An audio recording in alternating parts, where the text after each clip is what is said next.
Finally আবারও বেরিয়ে পড়েছি নতুন একটা জায়গা, নতুন একটা লোকেশন। আজকে বেরিয়েছিলাম পশ্চিম পাড়ার খুশিগঞ্জের মধ্যে একটা নতুন সেবা আশ্রম হয়েছে, শ্রীকৃষ্ণ চৈত্র সেবা আশ্রম। আর এখানে আশ্রমে যাওয়ার অভিজ্ঞতা আমি শেয়ার করতে চলেছি তোমাদের সাথে। আর মন্দিরটা দীর্ঘ কিছুদিন ধরে কাজ চলছিল, যেটা আজকের দিনে কিছুটা কাজ কমপ্লিট হয়েছে।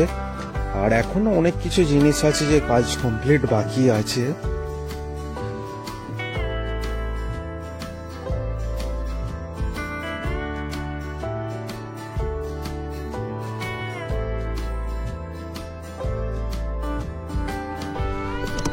পাশে ট্রেন লাইন আছে, সামনে তকিপুর আছে। তকিপুর স্টেশন থেকে নেমে এই সাইডে আসা যায়, আর স্টেশন থেকে কিছু টোটোয়ারে পাওয়া যায়, আর মন্দিরে এখানে আসা যায় ডাইরেক্ট। ফাইনালি আশ্রমটা খুবই সুন্দর, নতুন। আর আশ্রমের ভিতরে যখন আমি যাই, আশ্রমের চারি সাইড আর খুবই বড় আশ্রম। ফার্স্ট আমরা উঠে দেখতে পাই এখানে প্রচন্ড বড় জায়গা নিয়ে আশ্রমটা তৈরি হয়েছে।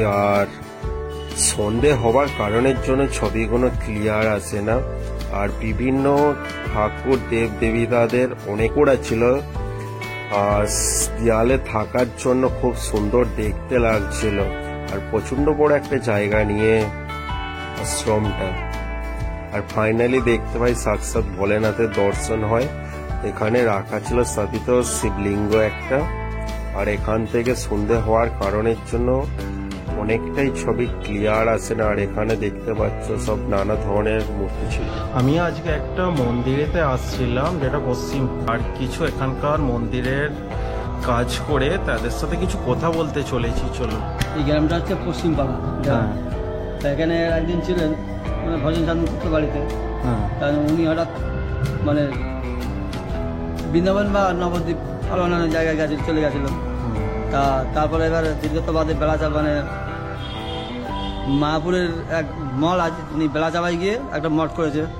তো এনাকে বলেছে আমার ওই মঠে চলো।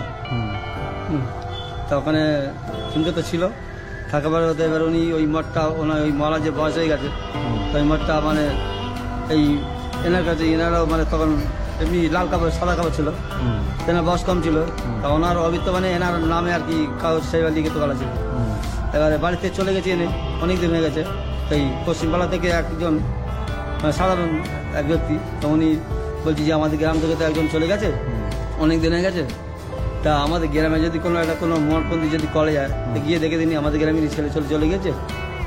তা উনি বেলা চাওয়া গিয়েছে, গিয়ে বলছিলাম মহারাজ আপনি তো অনেকদিন আগে চলে এসছেন, তো আমাদের গ্রামে সেরকম কিছু করা যাবে না? মহারাজ জানছে এরা এদের একটি উদ্যোগ আছে, মানে মঠপন্থী হয়তো করতে চাইছে। তা বলছি ঠিক আছে আমি দেখছি। একটু বাড়িতে এসছে, উনি হচ্ছে এখন আমার গুরুদেব বর্তমানে। তা এসে আলোচনা করছে ভাই। তা এক ভাই বলছে মানে রাস্তার ওপিটা গুরুদেবের বাড়ি, আর এই যে মঠ, তো ওপিটা একটা জমি আছে, জমিটা একটু নিচু মতো ছোট। তো ওই ভাইটা বলছে যে দাদা তা রাস্তার ওপিটা আর একটা জমি আছে, ওটা তো বড় জমি, তো ওই জমিতে যদি হয় তো দাদা আরো আনন্দ পারলাম বর্তমানে যিনি মহারাজ। এবারে এসে একটু আলোচনা করেছে। তো বলছে তোদের মঠ মন্দির করার ইচ্ছা? বলে হ্যাঁ হলে তো হতো। তো ঠিক আছে আমার জমি আছে, মানে গুরুদেবেরই বর্তমানে যিনি আচার্য ওনারই জমি, বলতে আমি দিচ্ছি কর্তরা। মানে এত উদ্যোগে তোরা উদ্যোগে লেগেছিস, আমি জায়গায় মানে জমি দিচ্ছি আমার নিজের নামে কর।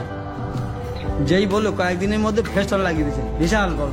আর প্রচার মানে এনাদের কমিটির লোকের কমিটি তখন হয়নি, আবার তো ফোন নাম্বার দিয়ে যাতে সব আসে ভক্তরা কিছু সাহায্য করে।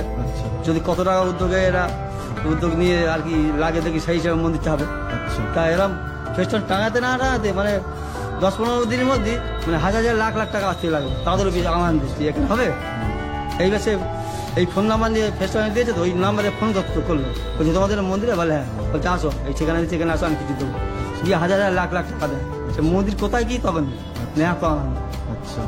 এইবার আস্তে আস্তে হতে দেখছে আরো উদ্যোগ বেড়ে যাচ্ছে, বেশ ভালো করেই প্ল্যান নিয়েছে। যারা মন্দিরটি যাতে মানে কোন জায়গায় সূর্য মন্দির আছে মানে বাইরে দেশে, ওইটা করার ইচ্ছা ছিল। সে আর হয়নি, প্রচুর টাকার কাজ। লাস্টে ওই প্ল্যানে নিজেখানে ঠিক করেছিল, তারপর আর করলো না। প্ল্যান গেলে শেষ পর্যন্ত আমরা থাকতে পারবো না, মানে গোলে শেষ করতে পারবো না। প্ল্যানটা একটু কমিয়ে দেয়, একটু কম কাটতে যাতে প্রায় মানে 1 কোটি কত হাজার টাকা মানে গিয়েছে বর্তমানে। যে এখনো কাজ রয়েছে, যা কাজ আছে মিনিমাম এখনো 15 লাখ টাকার মতো কাজ আছে, বলে তারপর মনে শেষ হয়। আর এই মন্দিরটার পেস্টনে নাম্বার আছে, কেউ কিছু যদি ডোনেট করতে চাও এখানে নাম্বারটা ডোনেট করতে পারো। আর মন্দিরটা এই সময় নতুন স্টার্টিং হয়েছে, আর মন্দিরটা খুবই সুন্দর। আর চলো মন্দিরটাকে ঘুরে তোমাদের সাথে দেখাতে চলে। এখানে আসার জন্য আর কিছু কথা বলার জন্য খুব আমি খুশি আজকে। আর চলো মন্দিরটা ঘুরে দেখাতে চলেছি। এই যে আশেপাশে জায়গাটা খুবই সুন্দর জায়গা।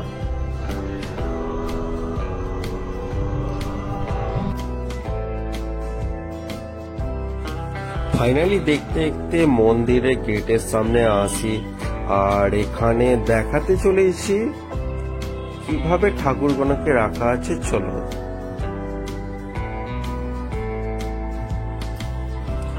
গেটের সামনে থেকে খুব সুন্দর দেখতে লাগছিল, আর খুবই সুন্দর, নতুন হওয়ার কারণের জন্য খুবই সুন্দর লাগছিল।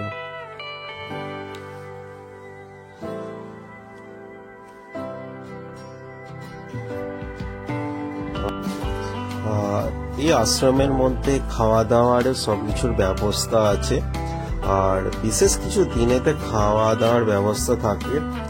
সেটা অ্যাকচুয়াল আমি যেই টাইমে গিয়েছিলাম সেই টাইমে কিছু ছিল না, কিন্তু আমি যেখানে রান্না বান্না হয় সেটা দেখাতে চলেছি। আশা করছি দেখলে ভালো লাগবে।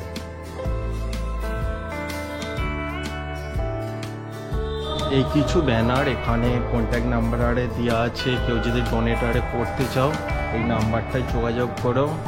মন্দিরটা নতুন স্টার্টিং করেছে, আর মন্দিরটা অনেক কাজ বাকি আছে। ডোনেটের জন্য কিছু কাজ আটকে রয়েছে, কিছু কাজ মানে কমপ্লিট হয়েছে। নাম্বারটা দেখাতে চলেছে।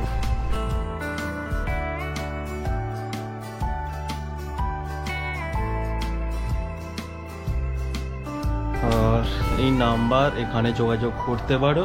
আর খুবই সুন্দর, খুবই ভালো লেগেছে এখানে এসে মন্দিরটা।